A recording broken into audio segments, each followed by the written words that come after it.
このチャンネルは、昔のパソコンゲームをあかりちゃんが実況するチャンネルです。今回は、単発でクリアできるゲームを遊んでいこうと思います。今エルムナイトの最中だもんね。長くなりそうですからね。これからも不定期で、さっくり終わるゲームを途中でやっていこうと思います。今回のゲームはこれですよ。ウィル・デストラップ2。1985年にスクウェアから発売されたアドベンチャーゲームです。ファイナルファンタジーの坂口博信さんがディレクターをされていますよ。へえ、初めのゲームというわけじゃないんだね。坂口さんが初めに作ったのは初代デストラップで、その作品はスクウェアの初作品でもあるんです。このゲームはその続編ですね。そうなんだ。今回文章が見づらいと思いますので、私ができるだけナレーションしていきますよ。あと昔のゲームなのでテンポよく進めるために、ある程度攻略は調べさせてもらいました。了解。まずストーリーを。マイアミで休暇を取っていたリチャード・ベンソンのもとに緊急指令が届いた。南太平洋に浮かぶ孤島トリニア島に潜伏するハワードなる人物から、ワシントンの大統領専用回線に人類抹殺を宣言するメッセージが届けられたのだ。NASA の調査でトリニア島の地下には人類を絶滅させうるだけの核兵器が貯蔵されていることが判明。ハワードの狂気を阻止するために、ベンソンはトリニア島へ向かう。波のざわめきが心にしみる。水平線がそびえ立つ岸壁の間に一線を引いている。地図を確認しよう。右上の地図の点滅している点が現在1みたいですね。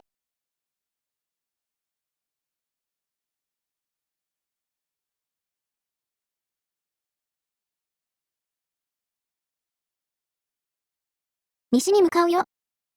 そびえ立つ岩山に何かドアのようなものが見える。ここは後回しらしいので西に進むよ。岩の中に何かの建物が建っている。何かの装置のようだ。中を覗くと床がなく円筒状の穴が開いている。ここもスルーで西に行くよ。小さめの建物が見える。西に向かって家に行こう。俺は林の中の家に向かって歩いた。ベッドに男が横たわっている。俺はそばに寄った。Dr. ハワードだ。死んでいる。死後、1週間は経っている。ということは、脅迫は一体誰が？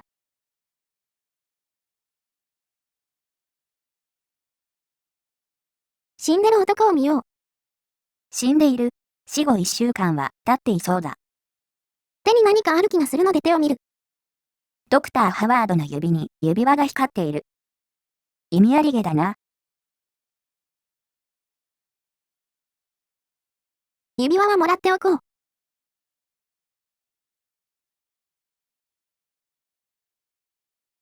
指輪を確認しよう。何か文字が彫ってある。アシモフ。床に何かあるよね。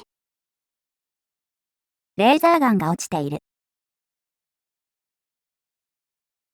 もちろん拾おう。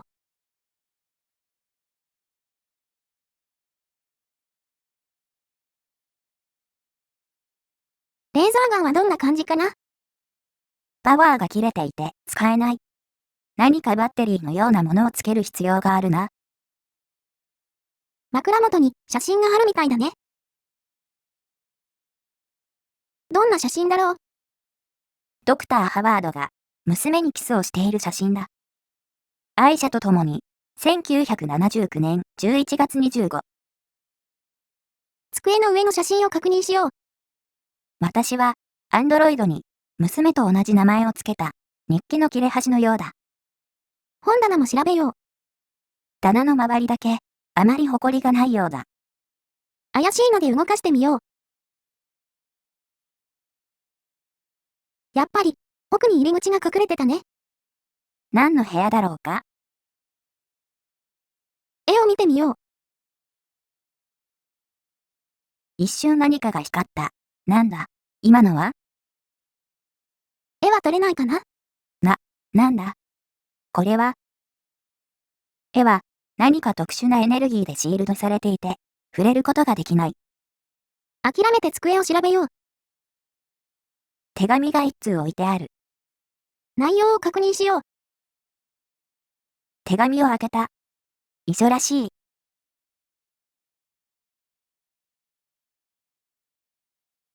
私の意志は、地下の人工知能に継がれる。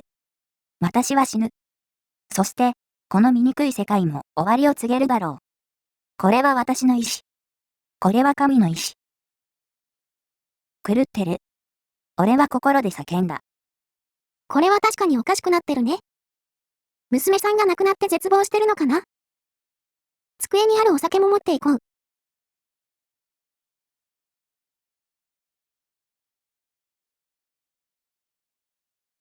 このドアまで戻ってきたけど、ドアはどんな感じなのかな？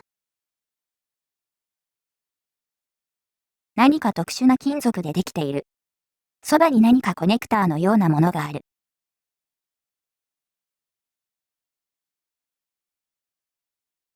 コネクターを確認しよう。何かをはめるような構造になっている。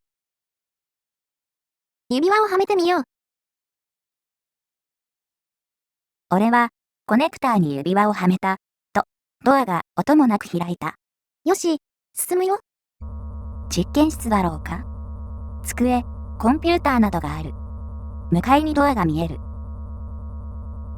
壁に何か貼ってあるね。何か設計図のようなものが貼ってある。コントローラーの設計図のようだ。回す左、上へ、回す右、下へ、と書いてある。コントローラーって、机の上にあるやつかな？取って確認してみよう。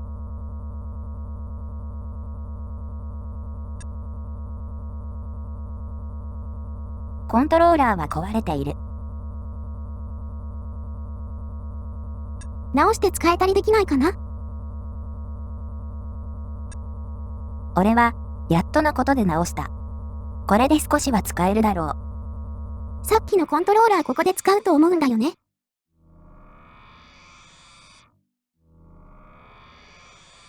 前にどこかで見たことがあるぞ。そうだ。ドクター・ハワードが研究を続けていた重力場発生装置じゃないか。重力場発生装置に入ると、コントローラーが金属音を立てて作動し始めた。重力場に支えられて、俺の体は宙に浮いている。コントローラー使えないかな？このダイヤル回して操作するのかな？右に回してみよう。エレベータの中の重力場が変化した。俺の体は何かの力によって支えられながら、ゆっくり下に向かって動き出した。重力場に支えられて、俺の体は宙に浮いている。コントローラーが妙な振動音を出している。完全に治っていないようだ。ここが地下1階か、さらに下に行けるかな？重力場によって、下へゆっくりと降りていった。が、B2 に着いた途端、コントローラーが壊れてしまった。もう直すことはできないようだ。B2、俺の体は、重力場に支えられて、床から数センチのところに浮いている。どうやら最下層のようだな。とりあえず進んでみよう。規則的な機械音が聞こえてくる。動力室だろうか？この部屋を調べてみよう。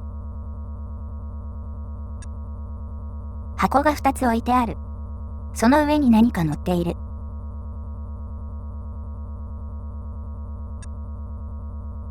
ただの空箱だ。上にバッテリーが1つ置いてある。レーザーガンに使えるかな？取ってしそう。俺はバッテリーをレーザーに取り付けた。これで少しは使えるな。他にはないかな？壁には何本角田が通っている。何かの扉がある。扉開けてみよう。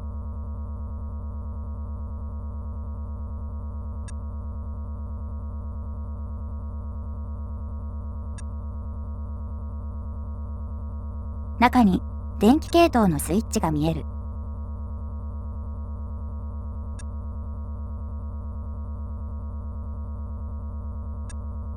電気の基板か。スイッチ切り替えて何か起きないかな？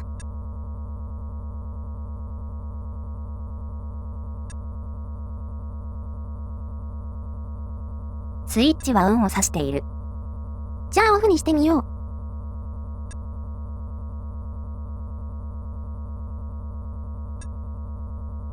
う。よし、切ったから先に進んでみよう。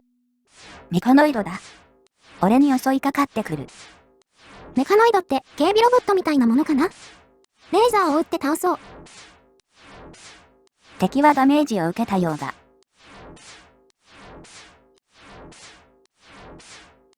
俺のレーザーはメカノイドに相当のダメージを与えたようだ。だいぶ動きが鈍くなってきた。メカノイドは機能を停止した。俺は先に進んだ。通路が続いている。冷たい光を放っている。レーザーあれば倒せそうだね。なんか落ちてる？何か新聞のようなものが落ちている。拾って確認してみよう。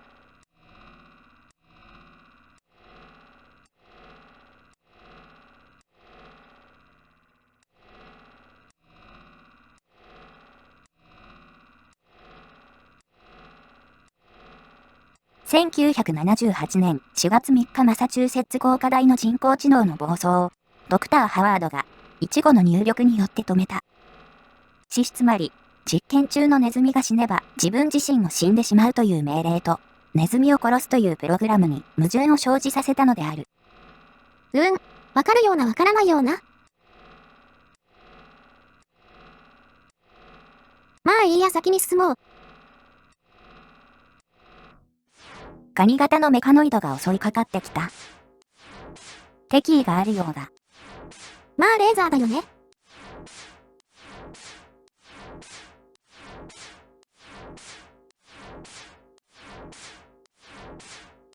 敵はダメージを受けたようだ。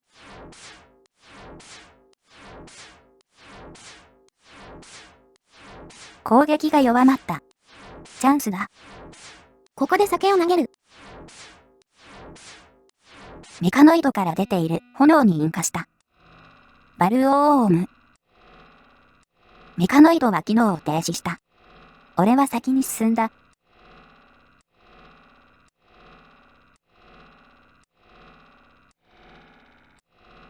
とりあえず先に進もう。ドアの向こうに廊下が続いている。洞窟中に波の音が響き渡る。これ海の方に進めるのかな？海に潜り洞窟を抜けて海面に出た。俺は浜まで泳いだ。これスタート地点だね。行っていないドアをなんとかしよう。レーザーでなんとかなるかな？俺はドアと音声入力装置を破壊した。レーザーのエネルギーはゼロになったようだ。しかし、ついでに警報装置も破壊された。閉めた。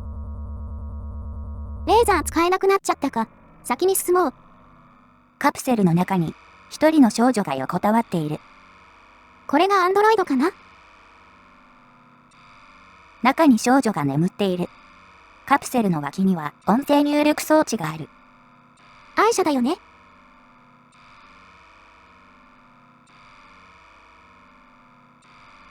博士が娘に似せて作ったアンドロイドに違いない。呼びかけよう。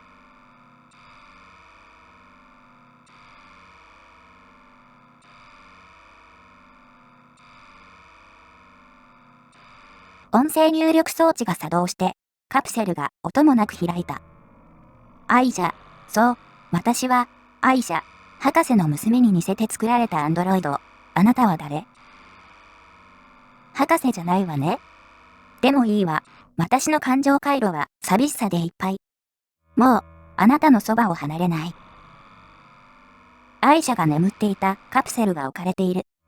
周りの装置は完全に停止しているようだ。なんか懐かれちゃったけど、話を聞いてみよう。アイシャについて聞いてみよう。私は、アンドロイドでも心は持っているわ。博士についてはどうかな？博士は死んでしまったわ。コンピュータについては？もう泣かないわ。ロボットについてはどうだろう？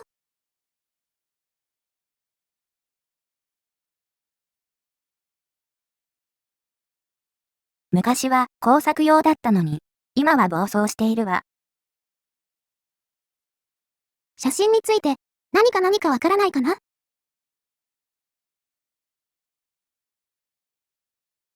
博士の娘、私は彼女の記憶と感情を受け継いだの。記憶と感情を受け継いでるんだ。なんかカードが必要みたいなんだよね。博士の家の金庫にあるはずよ。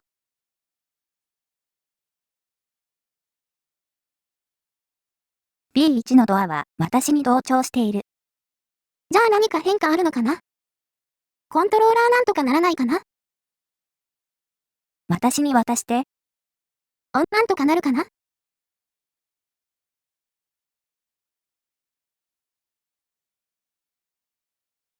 アイシャは、俺の手からコントローラーを取ると、瞬く間に直してしまった。あなたの役に立てるなんて嬉しい。もしかしてレーザーも？私のエネルギーを使えるかも。私に渡して。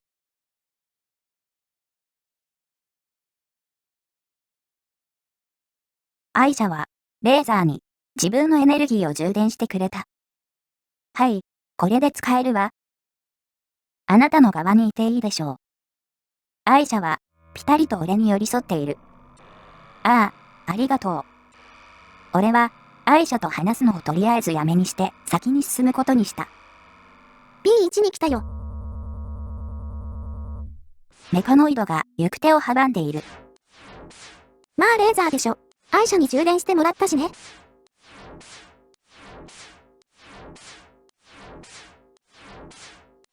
メカノイドにレーザーが当たった。だがまだ生きている。だいぶダメージを与えたようだ。メカノイドを破壊した。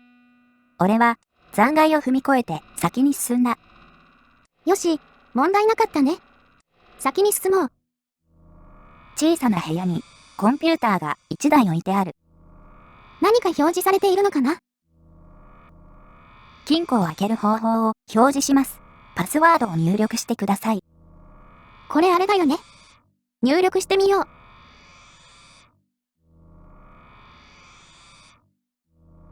金庫の前の絵の名前が金庫を開けるパスワードになっている。よし、試してみよう。この絵の名前って、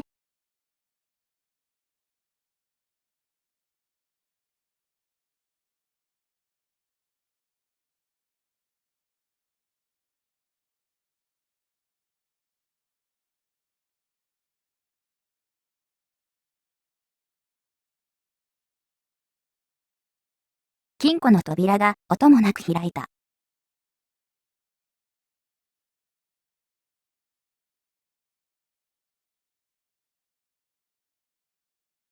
金庫の中には何かのカードがあります。もらっていこう。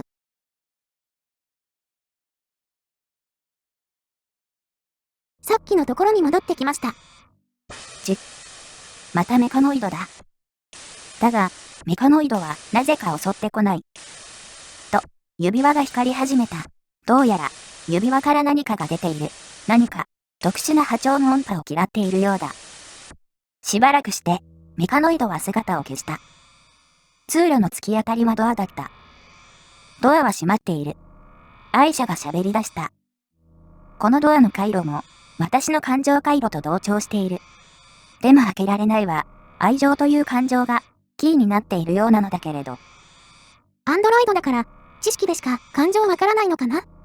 写真を見せてみよう。ハワード博士、あんなに可愛がってくれたのにと、アイシャの感情の変化に同調したのか、ドアが音もなく開いた。中に入ると、巨大なコンピュータが備え付けられていた。突然、コンピュータの合成音が部屋にこだました。よくここまで来た。お前が人類の代表者か？まあいい。私は、ドクター・ハワードの意志を継ぐ者、博士の作った人工知能だ。そこにカードをさせ、俺の目の前に、突然何か入力装置のようなものが床から浮かび上がってきた。コンピュータが喋り出した。私は、博士の意志、つまり、劣等な種である人類の消去を行おうとした。だが、データの中に人類の優れた点を見出した私は、人類に一度だけチャンスを与えることにした。さあカードをさせ。これは刺すしかないよね。コンピュータが喋り出した。もし、お前が私を止めることができたなら、人類の消去は実行されない。試してみるがいい。一度の入力がお前に与えられた最後のチャンスだ。これ、新聞に載っていたあれだよね。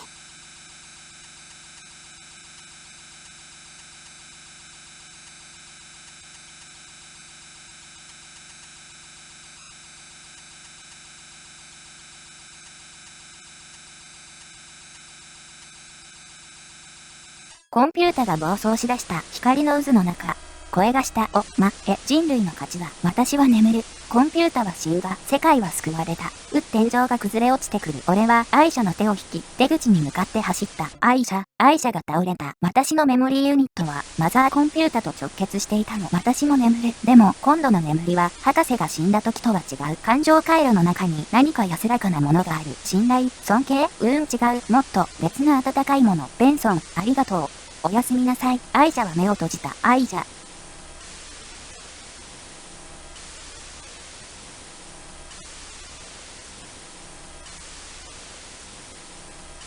俺はトリニア島を離れた。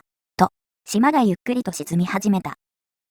すべてを消し去るかのように、俺は、ふと、アイシャの微笑みを思い浮かべた。